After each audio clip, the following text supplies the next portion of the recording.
할렐루야. 말씀으로 하루를 여는 10월 5일 화요일 삼천교회 아침 묵상입니다. 오늘 말씀은 사사기 7장 7절 말씀입니다. 여호와께서 기드온에게 이르시되 내가 이 물을 핥아 먹은 300명으로 너희를 구원하며 미디안을 내 손에 넘겨주리니 남은 백성은 각각 자기의 처소로 돌아갈 것이니라 하시니 아멘. 얼마 전에 도쿄에서 올림픽이 끝났습니다. 이번에도 많은 스포츠 스타들이 알려지기도 했습니다. 저는 개인적으로 화이팅!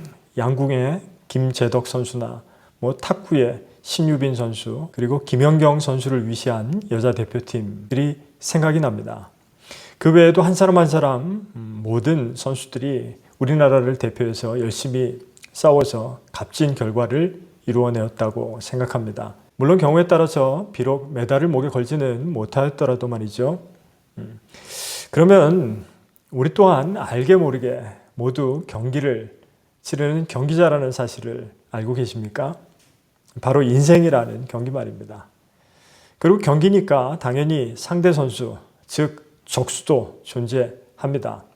우리가 이기고 가정이 또 화목하며 결혼 생활이 순탄한 꼴을 절대로 보지 못하는 그런 못된 적수입니다. 우리가 성공하거나 행복하거나 잘 되기를 바라지 않는 적수입니다. 그리고 우리는 인생이라는 이 경기에서 그런 갈등과 대립에 자주 직면하면서 때로는 승리하기도 하고 때로는 억울하게 패배하기도 합니다. 어떻게 하면 그 적수를 이기고 승리할 수 있을지 오늘 이 아침에 생각해 보기를 바랍니다. 사사기에는 하나님께서 대적을 치시고 승리를 안겨주신 이야기들이 많이 나옵니다. 기드온의 이야기도 그 중에 하나입니다. 사사기 6장에서 알 수 있듯이 이스라엘 자손은 여호와 목전에 행악을 하였습니다. 그래서 여호와께서는 7년 동안 그들을 미디안의 손에 넘겨주셨습니다. 그러나 자비로우신 하나님께서 그들의 부르짖음을 들으시고 여호와의 사자를 기드온에게 보내주셔서 그에게 이스라엘을 미디안의 손에서 구해내라고 명령하십니다. 그런데 기드온은 그 엄청난 임무를 감당할 자격이 스스로 없다고 생각합니다. 그래서 자신의 가문은 므낫세 중에서도 가장 약하고 자기 자신은 아버지 집에서 가장 작은 자라고 하나님께 그렇게 변명합니다. 미디안에 맞설 힘이 없다는 겁니다. 하나님께서 끈질기게 설득하자 기드온은 표징을 보여달라고 요구합니다.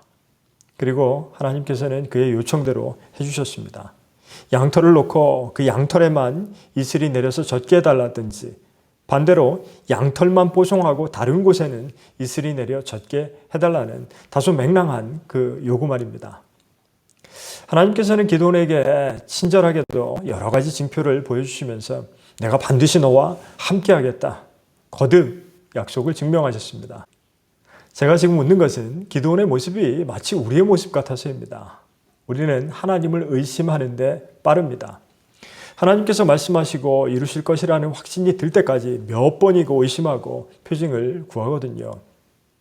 어쨌거나 그로 인해서 마침내 확신을 얻게 된 기드온은 미디안과 싸울 이스라엘 백성을 32,000명 데려왔습니다. 그러나 하나님께서는 어떻게 하십니까? 그들을 시냇가로 데려가서 기드온에게 내가 이 물을 핥아먹은 300명만으로 너희를 구원하며 미디안을 내 손에 넘겨주겠다고 말씀하십니다.